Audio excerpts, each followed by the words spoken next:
কোটা আন্দোলন করবার আগে তাদের তো পরীক্ষার রেজাল্টগুলি দেখে নেওয়া উচিত ছিল যে কোথায় তারা দাঁড়িয়েছে। আর দ্বিতীয় কথাটা হচ্ছে মুক্তিযুদ্ধের বিরুদ্ধে আর মুক্তিযুদ্ধের বিরুদ্ধে এত ক্ষোভ কেন?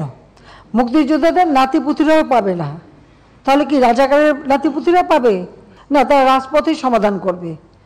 আর আমাকে বলছে, আমি সত্যি কথা বলতে কি, আদালত যখন কথা বলেছে, আদালতে যখন চলে গেছে, তার যখন রায় হয়েছে, তো সেই রায়ের বিরুদ্ধে এখন এই মুহূর্তে আমার তো দাঁড়ানোর কোনো অধিকার নাই।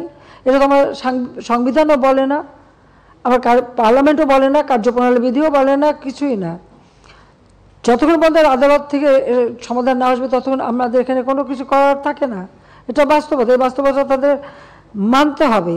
আর যদি না মানে কিছু করার নাই, আর রাজপথে আন্দোলন করতেই থাকবে, তবে কোনো ধ্বংসাত্মক কাজ করতে পারবে না। যতক্ষণ তারা শান্তিপূর্ণভাবে করাচ্ছে কেউ কিছু বলছে না। কিন্তু এর বাইরে যখন কিছু করবে, পুলিশের গায়ে হাত দেওয়া বা পুলিশের গাড়ি ভাঙা বা এভাবে আক্রমণ, এগুলি যদি করতে যায়, তাহলে তখন তো আইন তার আপন গতিতে চলবে। এখানে আমাদের কোনো কিছু করার নেই। কোটা আন্দোলন করবার আগে তাদের তো পরীক্ষার রেজাল্টগুলি দেখে নেওয়া উচিত ছিল যে কোথায় তারা দাঁড়িয়েছে। আর দ্বিতীয় কথাটা হচ্ছে মুক্তিযুদ্ধের বিরুদ্ধে আর মুক্তিযুদ্ধের বিরুদ্ধে এত ক্ষোভ কেন? মুক্তিযোদ্ধাদের নাতিপুতিরাও পাবে না, তাহলে কি রাজাকারের নাতিপুতিরা পাবে?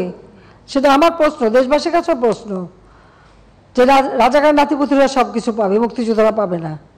অপরাধটা কি? নিজের জীবন বাজি রেখে, নিজের পরিবার সংসার সব কিছু ফেলে দিয়ে যারা মুক্তিযুদ্ধে অংশগ্রহণ করেছিল, দিন রাত খেয়ে না খেয়ে, কাদা মাটি ভেঙে, রোদ বৃষ্টি ঝড় সব মোকাবেলা করে যুদ্ধ করে এই দেশে বিজয় এনে দিয়েছিল। আর বিজয় এনে দিয়েছিল বলেই না আজকে সবাই উচ্চ পদে আসীন, আজকে গলাবারে কথা বলতে পারছে।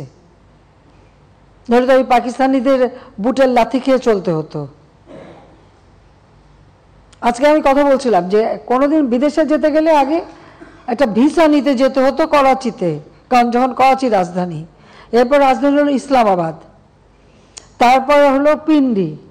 তো সেখান থেকে বিদেশে যাওয়ার ভিসা দিত। আন্তর্জাতিক কোনো ফ্লাইট ঢাকা থেকে চলতো না, ওই করাচির থেকে আন্তর্জাতিক ফ্লাইট নিতে হতো, হয় দিল্লি থেকে নয় করাচি থেকে। এই জায়গা থেকে কোনো আন্তর্জাতিক ফ্লাইট যেত না, এটা আমার নিজের অভিজ্ঞতা।